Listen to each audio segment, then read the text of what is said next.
Laura Evans here from Unleash Your Potential. I hope you are really well. Tonight's Facebook Live is all about anxiety. So do say hello if you are watching. It's inspired by a Facebook message that I got late one evening last week from a lady that lives in Australia. Now, I met this lovely lady, and hello if you're watching, but I will keep you anonymous. I met this lovely lady on a course just over 12 months ago now, and she messaged me to say, look, I've got crippling anxiety, which is impacting my personal life, impacting relationships, impacting my work. What can NLP do for me to help me with anxiety? And I thought, do you know what? Why don't I make some notes and take you through some of the NLP techniques that I have used to help myself and other people. Those of you that know my story will know that a number of years ago now, I suffered really badly with anxiety and also with depression. But tonight's Facebook Live is about anxiety. Now, I want to share with you a little bit about what I think anxiety is, talk to you a little bit about where I think it comes from, and then I want to go through at least 8, maybe even 10 different things that I think you could do right now if you are suffering with anxiety and you get anxious. I'll also throw in some extra bits and pieces for those of you watching this that are NLP trained, so other bits and pieces which you could do too. Okay, so it's going to be a slightly longer live than normal, but bear with me because I think you'll find it really valuable either for you personally or for other people that you know. Now, of course, if you know people that suffer with anxiety, then make sure you share this live with them so they can benefit from the tips I'm going to share. But also, it will be of use to any of you trained in NLP, so because anxiety is such a common problem now, and you'll probably come across a lot of people that suffer with anxiety that come to you for help. So anxiety is a really, really common problem. It's often been described as kind of a generational problem that we have. Lots and lots of people have tried to identify where this kind of anxiety problem has come from. Some say it's due to the way that we over-examine kids at school, and I think yes, that's definitely got a part to play, because I used to get so anxious about exams, and there are lots of kids currently going through GCSEs or preparing for them, or A-levels or exams at uni, and yeah, I absolutely think we over-assess people. Technology's got a lot to play a part, because we don't really ever switch off, and that causes us a huge problem if we're not able to switch off. And I think because we're so busy and we lead such busy lives, we forget that our mind is like a muscle, and it needs time to relax. It needs time to slow down. It needs time to relax. And I think in our busy lives today, we don't factor in the fact that our minds need rest. You know, I was talking to a gentleman the other day who was studying for a professional exam. You know, so when we're at school, we think like we're done with exams when we leave school, and it's like, yay, get me out of here. And little do we know that a number of us have to go on to do professional exams. And he rang me. Well, first of all, he messaged me. And said, Laura, I'm really, really anxious about this exam. It's a 7-hour closed book exam. It's a really big deal. My future depends on it. And I really have to pass it. And I could tell from the tone of his message that he'd got himself into a really unhelpful, unresourceful state, as we would call it. I was like, right, let's get on the phone. And we had half an hour on the phone together. And it was brilliant, because in half an hour I was able to reframe things for him. I was able to help him see things just from a different perspective, and sometimes that's really useful. Yeah, I seem to have had lots of people in the last week getting in contact with me because they're suffering with anxiety. So this Facebook Live is for you guys if you suffer with anxiety. Now, I've got a couple of stats here which I thought was quite interesting when I was doing a bit of research into this. 30% of people in North America, so granted this is not UK statistics, but 30% of people in North America experience anxiety. That's a lot of people. And when we suffer with anxiety, we often feel like we're the only ones. Anxiety can be such an isolating emotion to feel, and we feel, and I know because I used to feel it, you feel like you're the only one, like no one else will get anxious about this stuff. But 30% of people in North America, now listen, the UK, we're not that much different, so it's going to be a similar number. And this 30% talked about the fact that anxiety interfered with their relationships, interfered with their work, interfered with their ability to sleep, and a whole host of other things. Another stat which I found, and I'm going to read this as well, just make sure I get it right, is that in North America, 41% of employees were actually seeking help for anxiety. Now, that doesn't take account of all the people that are feeling anxious and not seeking out help for their anxiety.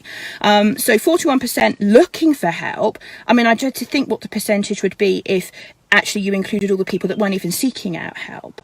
And those of you that have ever suffered anxiety will know that when you're feeling anxious, telling yourself to stop feeling anxious is like telling yourself to go to sleep when you can't sleep. Like, it doesn't work.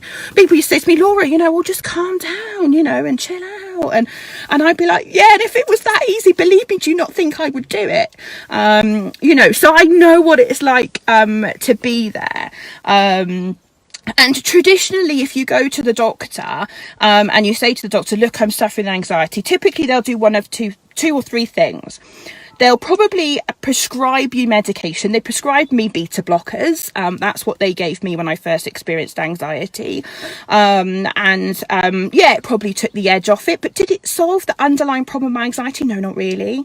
They'll probably say that you should have some counselling. And on the NHS, you'll be lucky if you get 6 sessions and then you're sent on your way.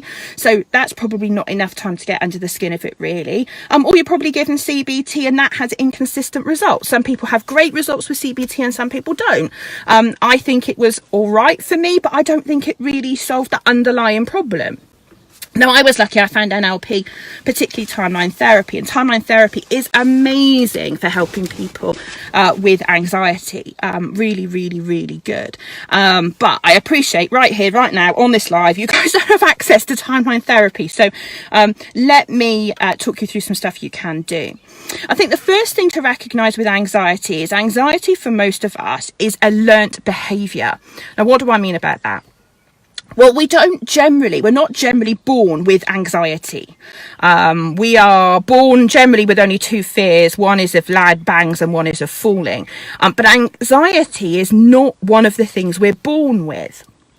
And so what that means is that at some point in the future, if you suffer with anxiety, you've learned how to do the physiological, body, thinking, emotional things that all come together in this cocktail of anxiety. And the good news is if we accept that we've learned how to do it, we can also therefore learn how not to do it, and we can unlearn it. And so that's really, really cool to be able to do that. So what I'm going to do is, oh, hang on, Sandy's coming. My stepmom's just come out of an appointment, so bear with me because she'll probably get in the car and then she can sit and listen to this Facebook Live as we're going. So feel free to get in.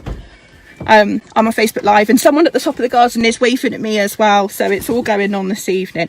Anyway, so bear with me. Now, what's it like to have anxiety? I think this is also important to cover as well, because some people will get anxious about specific events, and so things that are coming up in the future. Anxiety is separate to fear, so we need to make sure that we're clear on that.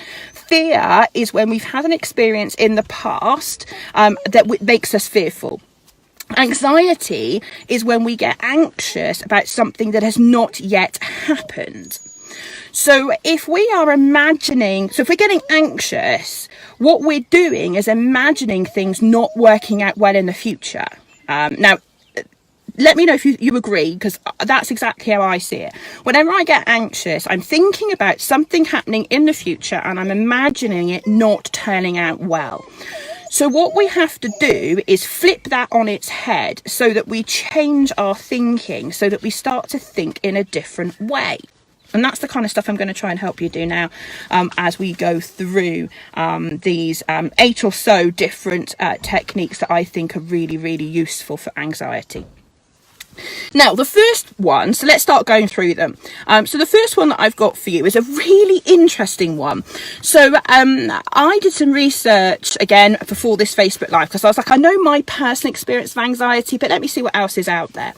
And there were a bunch of neuroscientists that did a study into the most effective ways of reducing anxiety. And they found a particular song.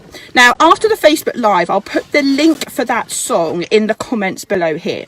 But the research said that if people listened to this particular song, it reduced anxiety by 65%. And I was like, wow, that's like an impressive statistic. And so not only does it reduce anxiety, but it also induces relaxation. And as I said earlier in the Facebook Live, and if you've joined me partway through, go back to the beginning and watch again. People forget the mind is like a muscle and it must be relaxed. It needs time just to go back to its normal relaxed state.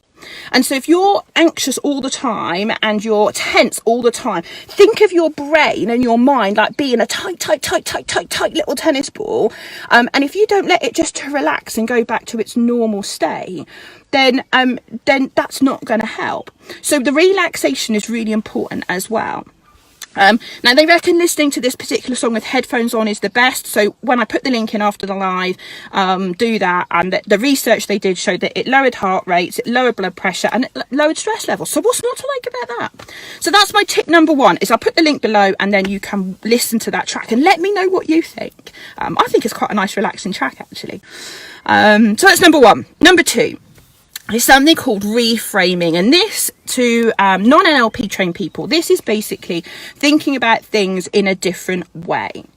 So the first thing to say is, if you're getting anxious or worried about something that hasn't yet happened, the first thing to recognize is that means that you actually really care about the thing that hasn't yet happened. So you care about doing a great job, you care about your loved ones, and you care about those things. And so it's important to do is take that kind of buzzy energy, I guess, because anxiety is quite a buzzy energy, not particularly helpful, but it kind of gets you a bit edgy, doesn't it? It's quite buzzy, as I call it. So what we want to do is take that buzzy energy but redirect it into something that's more productive. So I was reading about a lady and I thought this was brilliant. She used to write a lot. She used to be a journalist and she suffered with anxiety, and that was the end of her journalism. She decided to change career. But she said when she used to get really anxious, she used to deliberately funnel that emotion and that feeling into writing. And she found that actually she wrote really well when she was that focused. So I think it's important to think about how can you take that emotion that you're feeling and how can you actually turn it into something productive. Like, there's little point in lying in bed feeling anxious about what's going to happen the next day. So I know when I used to get really anxious, I used to get up, I used to go downstairs, I used to have a drink, and I used to think, right, what can I do? Now, I used to spend half an hour, checking my emails or doing some work, but that's me. I'm not saying that was healthy, but I did something productive with that energy because I was never going to sleep while I was feeling like that.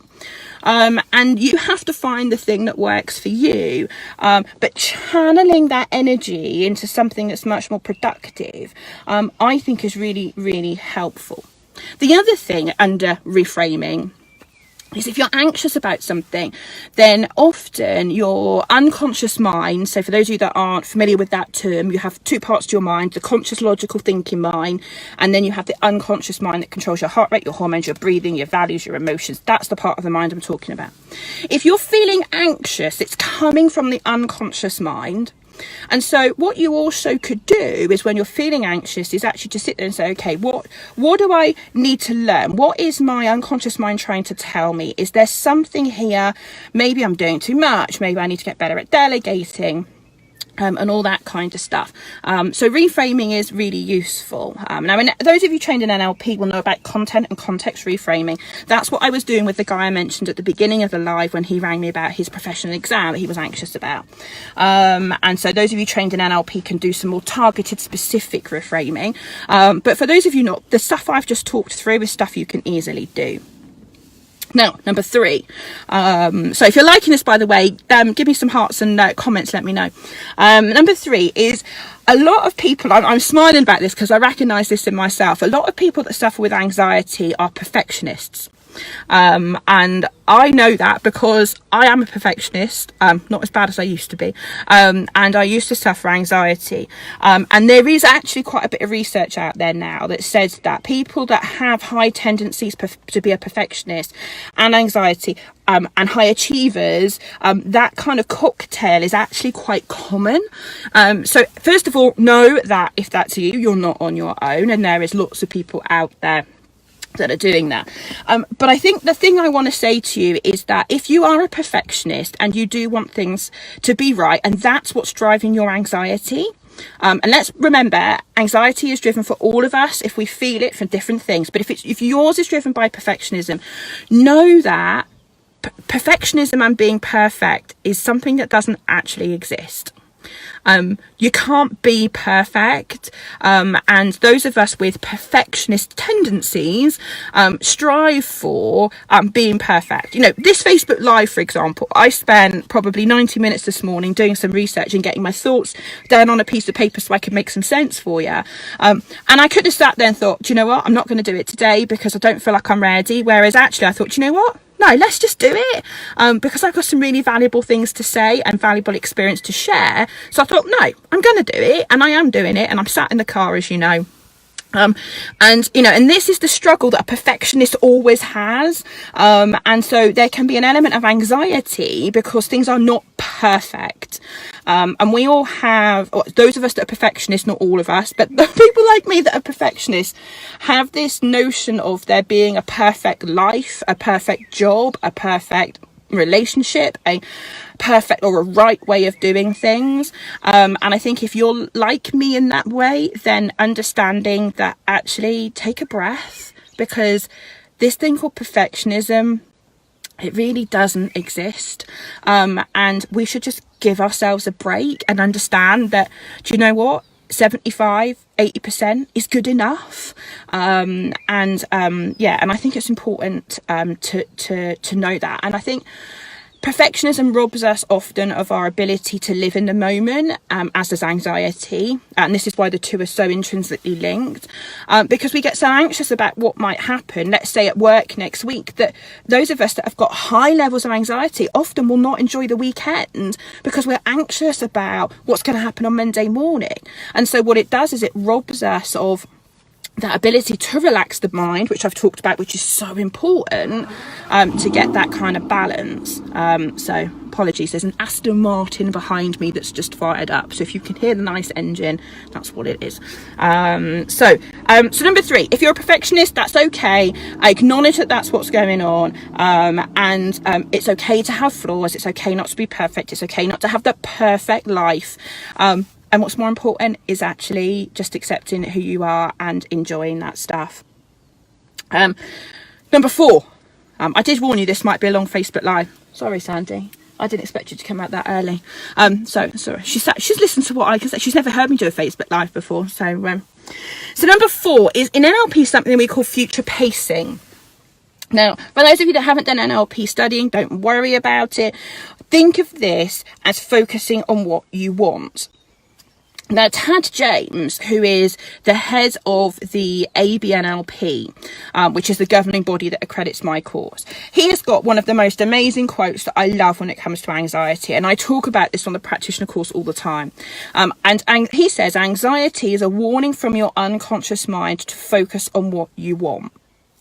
And I just think it's such a powerful phrase. And for a while, when I had really bad anxiety, I used to actually put that on my board in the office. Luckily now I don't suffer with it because I've done so much work on myself and timeline therapy and stuff. But so anxiety is a warning from the unconscious mind to focus on what you want. So Tad James says that if you're getting anxious, by default, you're focusing on things not turning out well. And we know, and Henry Ford was one of the famous people that talked about this, is what you focus on is what you get. Now, if you're focusing on things not turning out well, guess what? You're going to increase the chances of things not turning out well. And that goes for anxiety as much as all the other things that we might focus on. So anxiety is a warning for the unconscious mind to focus on what you want. So rather than feeling anxious, what you need to do is focus on things turning out well. Now, when you're in the grip of anxiety, I do appreciate that's a little bit like telling yourself to not to be anxious and expecting yourself not to be anxious, and it doesn't work.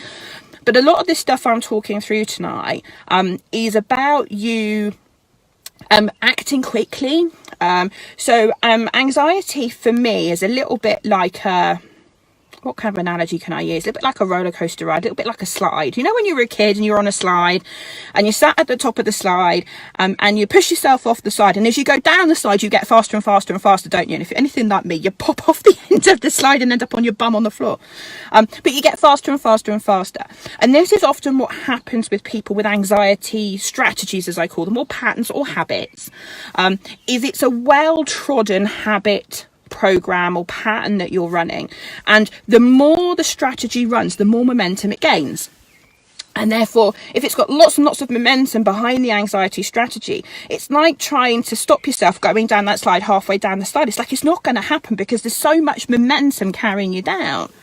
So you've got to act quickly with all this stuff. As soon as you start to feel or recognize the signs of whatever anxiety is for you. So for me, it used to be little butterflies in my tummy or things like that. For others of you, it might be thoughts in your head. But whatever it is for you, as soon as you notice that anxiety pattern starting to run, that's when you've got to start doing some of the stuff I'm talking about tonight, so that you can do that.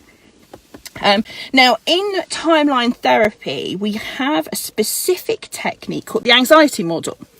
Now, I appreciate you guys watching this tonight. If you have not been trained in timeline therapy, you won't know much about it.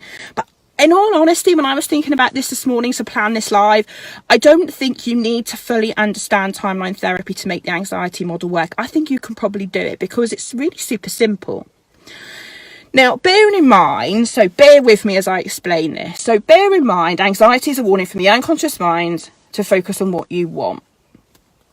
What you need to do is you need to start to visualize or start to think about the event if it's a specific event. So for the purpose of this, assume it's a specific event, like I've got an interview coming up or I've got a difficult meeting coming up. And so what I need to do is I need to start to imagine, if you like, that working out really well. Now, I do this with my eyes shut. If you're driving, please do not follow along as I'm saying this, but as long as it's safe to do so. What you need to do is you need to shut your eyes, and I'm going to talk this through, and you can do this later, but what you need to do is shut your eyes and imagine in front of you or to the side of you, there's like a timeline and a past and a future. So mine goes past that side, future that side, and yours might go in front. But just imagine like an idea that there might be a timeline, and imagine yourself going out into the future and you find this event. And then I want you to go 15 minutes beyond the successful completion of the thing about which you are anxious.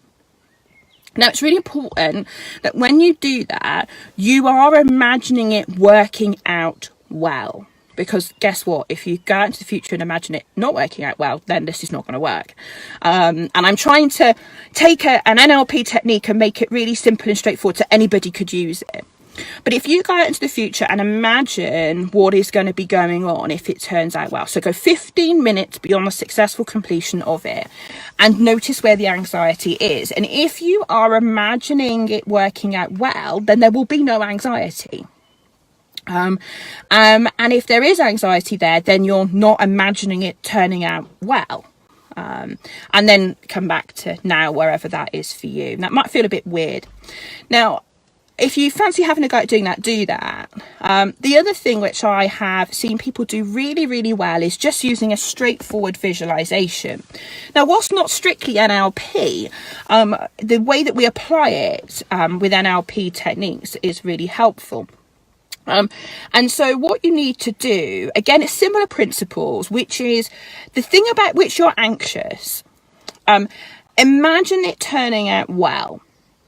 But imagine it turning out well from a number of different angles. So what would you see happening in that? Think of it like a movie scene that we're fast forwarding to. Think of it like that. It's probably a good analogy. And in that scene where it works out successfully, what would it look like if it worked successfully? What would it sound like to you if it was successful? So what would you hear going on in that scene? What would it feel like? What emotions would you feel if it was working out successfully? What would you be saying to yourself? You know, like internal dialogue. What would you be saying to yourself? Would you be having a little joy dance like I do, or doing a whoop whoop? But if it worked out well, what would you say to yourself?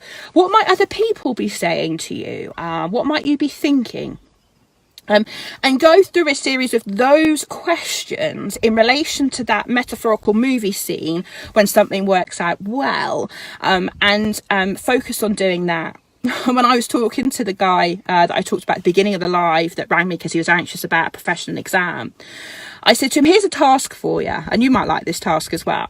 For every unhelpful thought, feeling or emotion that he felt in relation to that exam, I said, I want you to find 2 reasons why it's going to work out well, and 2 things about how great it's going to be when it does go well. And task yourself to try and tip this balance the other way, so that actually you're having more positive thoughts about things working out well than you are negative thoughts about things not turning out well. Now, I'm not saying any of these tips and techniques I'm sharing tonight are going to work for everybody. We are all different because our anxiety is different, and our anxiety comes from a different place for each of us. It's a very personal thing. But what I'm trying to do tonight is chuck loads of ideas at you, so that you can go, actually, do you know what, Laura? Yeah, that last one I think really will help. And that's great. If you can walk away tonight after this half-hour live and think that actually there's stuff that you can do differently, then to me that's a win. And I really hope that the lady, I might send it to her, but the lady that messaged me last week who said she was anxious, I'm going to send her this live so that she sees it. So that's called future pacing. So that was number 4. Right, hang on, where do we go for number 5? Hang on, bear with me. Cool, we have done that. Right, number 5. Now this is a really cool one. I like this one. Now those of you trained in NLP will know about something called submodalities. Now submodalities are the way we encode and give meaning to what we call our internal representations. Now if you're NLP trained, you'll know what that means. If you're not, don't worry, just think of it as you're thinking. Okay, so it's the way we encode and give meaning to our thinking. Think of it like that. And it drives our emotions, it drives our thinking, and drives a whole load of other stuff. Now, if we go with the analogy I said earlier, which is if you're getting anxious, you're focused on things not working out well, and you have a set of thinking and emotions and physiology, but let's not worry too much about that at the moment, that all go together that create this thing called anxiety that you experience. Now I'm going to suggest you do 2 things with this based on the work we do with submodalities. When you are, again, this often works best with your eyes shut, but this is entirely up to you. Eyes open, eyes shut, it's entirely up to you, but I prefer to do this with my eyes shut. You know that really unhelpful thinking that's driving this anxiety that you might be experiencing? What I want you to do, and you can follow along as I do this if you like, as long as it's safe to do so. Please do not do this if you're driving, but if it's safe, oh look, there's a guy over there. Do you see him? Please don't do this when you're driving. But if you're anxious about something, this is what I want you to do. Close your eyes and take yourself to the place where you are currently doing that anxiety. So if it's about you're thinking through a meeting or you're thinking through a conversation or whatever it is that you need to do, just take yourself to that point. And then as you're doing that, some of you will be seeing things, some of you will be hearing things, some of you will just be feeling things. Whatever you're doing is absolutely fine, so know that. But I'm just going to go through some suggestions of how you could perhaps make this a bit of a turn the volume down a little bit on it, I guess, emotionally and from a noise perspective. So I want to ask you, if you made that image, if it's an image for you, if you made that image smaller, would that help? And if it would, then I want you to make that image as small as you can, just to start to turn down some of the noise and some of the feelings that are attached. If you made it darker, would it help? So take some of the colour out of it. And if it would, then just turn the brightness down a bit and make it a bit darker, if that would help. And if not, leave it as it is. If you turned any sounds down or made any sounds louder, would that help? If you've got a very busy mind, then turning the volume down on that thinking so that it's not so noisy might help. And if not, leave it as it is. If you made it less colourful, so a little bit more like black and white, would that help? And if so, then make it black and white and turn some of that colour down. If you actually saw yourself in the picture or in the movie, would that help? I'm going to guess from my experience with NLP that it would, because if you're looking through your own eyes, you're feeling the raw emotion that's going on in that imagined scene, because remember, anxiety is about the future. So if you actually put yourself in it and watch it like you're watching yourself in a movie, try doing that, because I think that might help. And if it's an image, and then try pushing it a little bit further away from you, so it's further in the distance.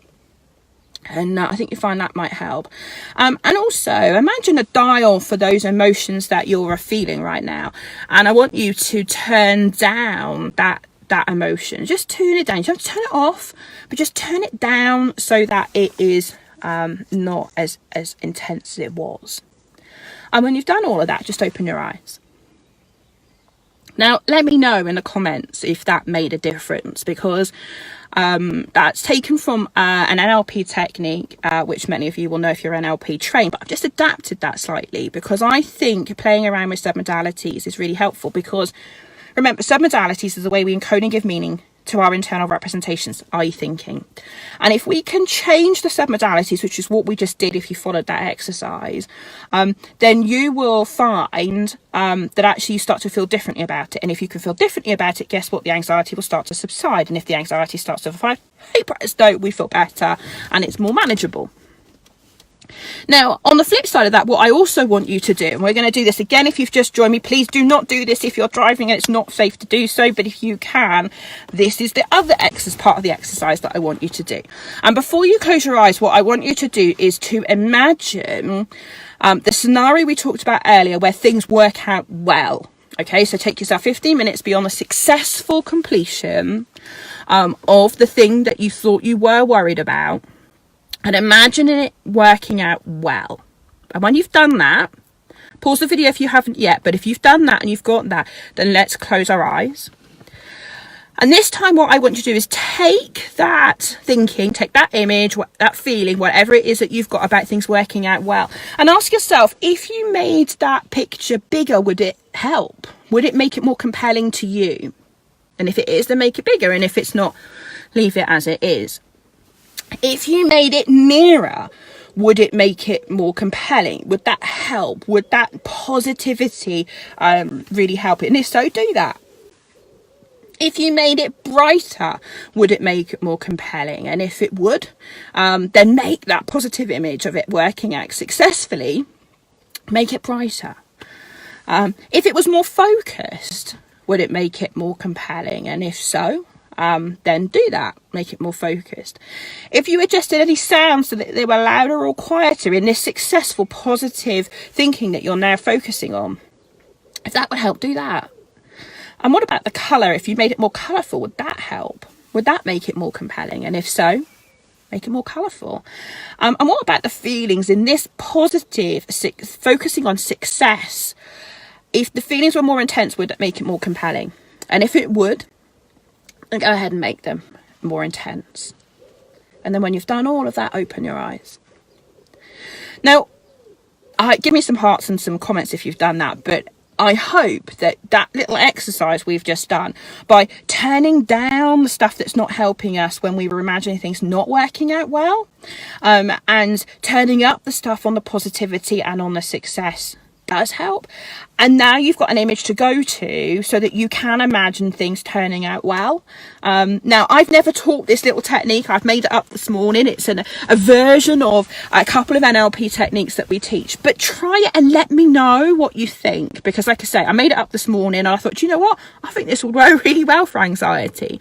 So yeah, remember, with anxiety, you're not born with anxiety. Anxiety is a set of behaviours that you've learned. It's a habit. It's a pattern for some of us that we used to do really well. And so what I'm trying to do tonight is help you to reprogram that, to actually change your focus, because what we focus on is what we get. So that's number 5. I've no idea how long I've been talking for because I can't see, but I'm going to keep going because I've got all these things to help you with tonight with anxiety. Number 6 is breathing. Now, if you've ever suffered with anxiety, just let me have a little quick swig. If you've ever suffered with anxiety, what you'll notice is there are some physiological reactions that you get, as much as mental thinking reactions and emotional reactions. And one of the physical reactions, there are many, but one of the physical reactions that you have with anxiety is that your breathing becomes very shallow and quite rapid. Now, when you get very short and rapid breathing, that's when some people start to talk about getting lightheaded. You know, some people say that's the start of when they have panic attacks, which would be something that someone would experience with severe anxiety. But your breathing changes, let's just say that, from your normal relaxed state. And what we need to do when we're feeling anxious is we need to counteract the unconscious mind's physiological response, which is to make us breathe rapidly and shallow. Now, bear in mind, you don't have to understand the brain to understand that there are various component parts to our brain. And there's a very small bit in the centre. It sits at the top of the spinal cord. It's about the size of a walnut, to help you understand perspective. And it's called the limbic system. Some people call it the reptilian brain, but it is the most primitive part of your brain. Okay. And it is always on the lookout for danger. Okay, so it's trying to protect you, and the thing about it is when we, you know, used to suffer threats like saber-toothed tigers running around the place, that was helpful. But you know, you don't want to feel anxious about stuff in today's world where maybe it's not helpful to feel anxious. You know, about that meeting, about that boss, about going to work, you know, and all that kind of stuff. Anyway, just a little bit of insight into the brain. But this particular point, number 6, which I'm on now, is all about the breathing. And so we need to reverse the physiological impact of our breathing. Now, without taking you through the detail of the NLP communication model, which if you've studied NLP, you'll know about, but suffice to say that your thinking, your emotions and your physiology are all connected. The 3 component parts are connected. They're not chronological in order, but the 3 come together to determine your behaviour, outcomes and results. And for some of us with anxiety, that's an anxious state. Now, if we want to get our thinking in the right place, which we've done several times tonight already, we also want to get ourselves physiologically in the right place, which is this breathing. Now, I learned a brilliant breathing technique a couple of years ago, which is just great because you can do it anywhere, and no one really needs to know you're doing it. And there is I'll put the link in the comments, but there's a YouTube video I've done on this. It's called Tracing Hand breathing technique. So we'll put that in the comments below as well so that you can access that. And what we do is we basically take our hand, spread it out like a star, like you did when you were a kid and you traced your hand. And you take your index finger and you put it at the base of your hand here. And then what you're going to do is you're going to control your breathing by actually breathing in and out as you bring your fingers up and down. So you're going to slowly bring your finger up, and then you're going to pause at the top, and that was breathing in. And then you're going to slowly breathe out as you bring your finger down the other side, and then pause at the bottom. And then breathe in slowly as you bring the finger up the other side, and then pause at the top. And then bring your finger down the other side, and then slowly breathe out as you bring the finger down. Now, obviously, we're going to go over the whole hand, and then we're going to come back the other way. Now, it's a brilliant breathing exercise because it regulates your breathing and ensures that you're breathing deeply and getting oxygen all the way down to the depths of your lungs, which is what you want. You don't want to be hyperventilating, and you don't want to be just filling up the very tops of your lungs. You want to be more relaxed breathing. And so putting a focus on more relaxed breathing is really helpful. So breathing is really, really important as well. So like I say, I'll put the link below for the whole exercise for tracing hand, but it's a really, really good exercise. I've had CEOs of organisations using the tracing hand breathing technique. I remember I was at the end of a board meeting and the CEO came up to me and he said, "Laura, did you notice what I was doing in the meeting?" I was like, "Well, you did a lot in the meeting." But he said, "I had my hand," and he said, "I was doing tracing hand, but I was doing it under the board table because no one could see me doing it." And I was just calming myself down because I used to get really stressed. And I just thought it was brilliant. You could do it anywhere. So there you go. So that was number 6. Okay, number 7. Now, this is something called peripheral vision. Another really great technique. I first learned peripheral vision when it came to presenting because I used to get anxious about standing in front of an audience. Now, the way to use peripheral vision to dampen down your emotions, which is basically what we're trying to do with it, is you have 2 fields of vision. You have foveal vision, which is a very narrow focus, like when you're staring at something. And then you have peripheral vision, which is a much softer field of vision. So I can look at you guys on Facebook Live and I can still see both these hands moving at either side of me, okay? And so doing that either side really helps. Now that's peripheral vision. Now, when you're doing negative emotions like anxiety, you will be in foveal vision because you have to be able to experience a negative emotion. And so when you're experiencing that anxiety, recognize that's what it is. Recognize that actually you've snapped yourself into foveal vision, and then just relax your field of vision around to the side. Now, how do we do that? Well, the good news is that you already do peripheral vision, but you just probably don't call it that. Because if you drive a car, ride a horse, play computer games, when you see things happening now on either side of you, that's because you're in peripheral vision. And so I remember when I taught this to a bunch of 16-year-olds at school, and I was thinking, I can't use the driving example because they shouldn't be able to drive at that age. So I used the computer one instead. I said, you know, when you're watching and playing the computer games and you see your mum walk in the side of the room and you see your dinner coming, that's you in peripheral vision. They got it. Anyway, so how do we get ourselves in peripheral vision? So what we do is you pick something to look at, a tiny dot on a wall. Again, don't do this unless it's safe to do so, but pick something small to look at. So for example, at the moment I'm focusing on the top of an area of the car that's right in front of me where I'm parked, and I can't see anything else other than that dot right now. And as I keep looking at that dot, don't move my head, but keep looking at that dot, I can start to relax my field of vision as I keep looking at that dot. And all of a sudden I can relax it all the way around. So I'm still looking at that dot, but now I'm in peripheral vision and I can see that. Being in peripheral vision dampens down the emotions, so it's really, really good and super fast and super quick. If you practice that for a couple of minutes every day for about a week or so, you'll find that you can do it pretty much instantly. Like I can look at that and be in peripheral vision, and I know the benefits of being in peripheral vision. It also tends to stop this internal dialogue, which is really important because if you're getting anxious, you'll be replaying unhelpful messages in your head. And so make sure that you are in peripheral vision to stop the internal dialogue and to change the emotions. And if you do that 5 times in a row, I'm pretty sure it'll have a great effect. Yeah, cool. Now, sticking with physiology, number 8 is the jaw. Now, if you've ever suffered with anxiety, and funny enough, we were talking about this morning.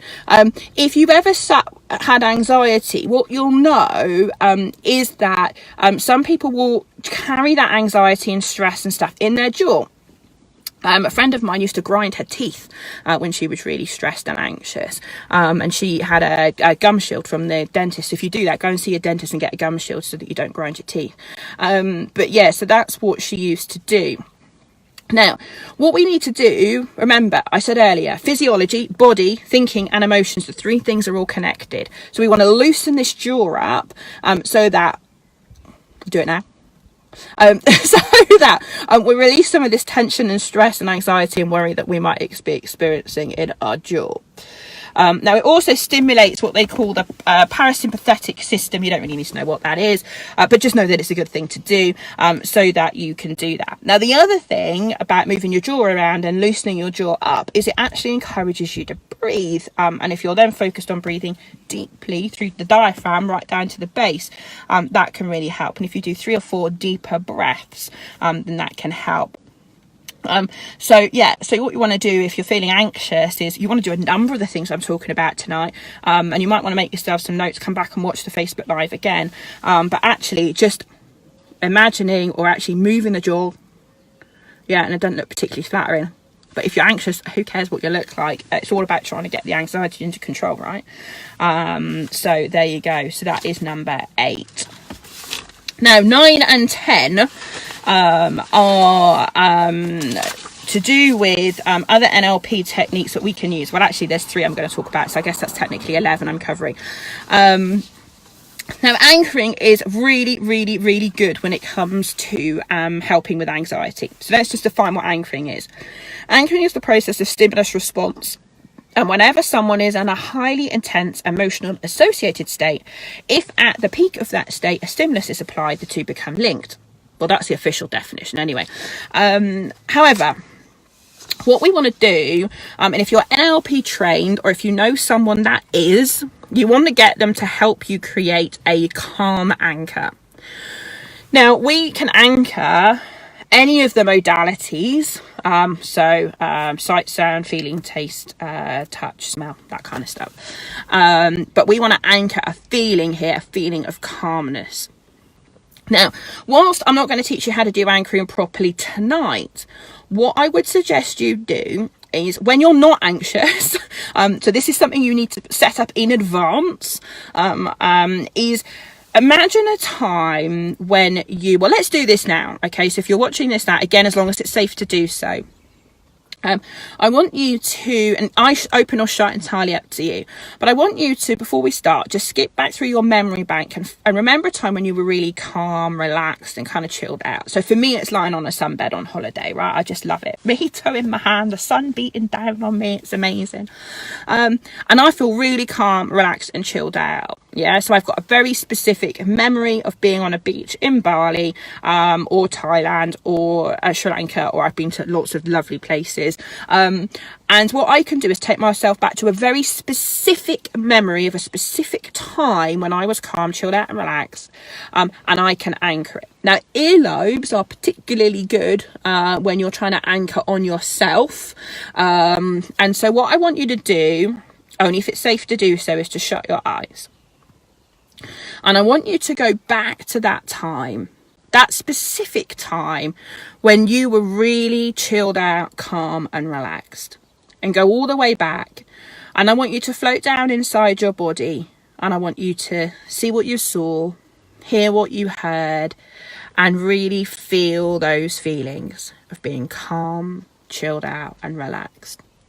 And as soon as you feel that, just grab your earlobe and just continue to let that feeling build as you imagine yourself in that, back in that time, in that specific time. And then as soon as you start to feel that subsiding, then just let go of your earlobe and open your eyes.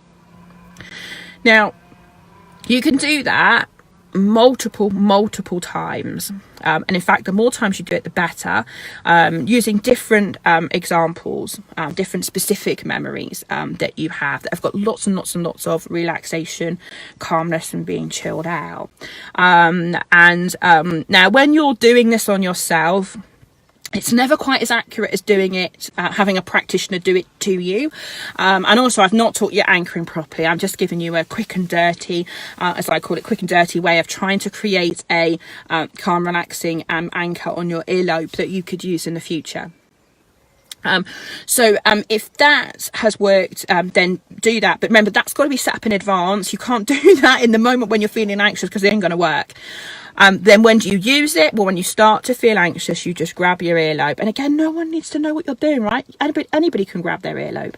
And you can just start to feel that calmness rush over you. And if you then combine this with some of the other techniques I've talked about tonight, then you will start to feel in a much, much better place. There you go. Right, so I think that was 9. I've lost count.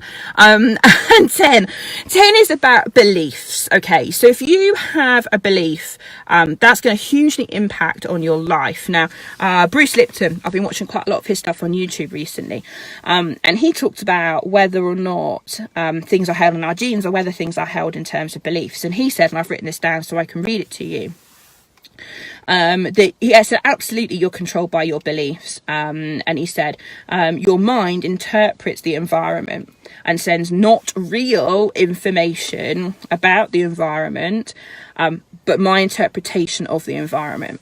So what he's talking about is the fact that when information comes into our system through our senses, through what we see, hear, feel, touch, taste, smell, when information comes in through our system, it goes through in our mind a number of filters, and things get what we call deleted, distorted and generalized. And it goes through a whole host of other filters as well. But by the time the information reaches your unconscious mind, the reality is that what lands there is not reality. It's not the truth. It's not the facts. It's your interpretation of them. And when we get anxious, often we delete, distort and generalize the information that's in our environment. And that's not helpful. And sometimes it's useful that people are reminded of that, and actually questions about, okay, so what actually is going on here, and what actually is the information, and and what are the facts as they are, as opposed to our interpretation of them. Now, one of the filters that the information goes through is our beliefs. And as I just said, as Bruce Lipton said, our beliefs are hugely, hugely powerful, and they control us to a large extent, along with other bits and pieces, but they're a key factor. So if you believe that you have anxiety, if you believe I am anxious, if you believe I can't go out because I have social anxiety, or any of those things, that's not going to help. There are various ways in which you can change a belief, and we cover those on the practitioner course. I think it's in some of our online courses as well. But actually changing those is really important. Now, without having those skills, start focusing on the flip side, and what if you believed something completely different, and see if that helps.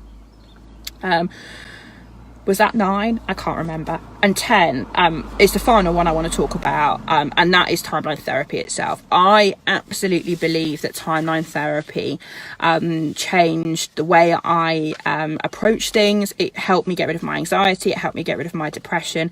And timeline therapy has time and time again helped people with anxiety. A lot of people that ring up and speak to Ling and say, I want to book a course, and by the way, I've got anxiety, can it help? She'll often put them on the phone to me, or explain to them that I suffer with anxiety and the difference that timeline therapy made. But the purpose of the video tonight is I don't want to sell you timeline therapy. What I'm trying to do tonight is give you some really practical things that you can use. Bearing in mind, these 2 people in the last week have contacted me going, Laura, I'm anxious about X. What can you do to help me? And so tonight was just about giving back, and tonight was about helping you to understand some of the things that NLP has done for me and how it's done for you. So I hope you enjoyed the Facebook Live. I know it's been a long one, but hopefully, because there are so many people that suffer with anxiety, if you know someone that suffers with anxiety, then share this video with them so they can access the free advice I've given tonight. If you want to work with someone one-on-one, then we have a whole host of qualified coaches and master coaches who have all the skills to permanently help you to make the changes that you want to make. And of course, you'd be welcome to come on our courses. But like I say, it's not the point of the live tonight. I just wanted to get on here and say, I've been there, I know what it's like, and here are some things that are going to help. So imagine how different your future could be if you implemented some of the stuff I've covered tonight. I think it would really help. So anyway, I hope you've enjoyed it. I'm off to get some dinner, having done our Facebook Live for tonight. Take care, and I hope to see you really soon. All right, take care. Bye.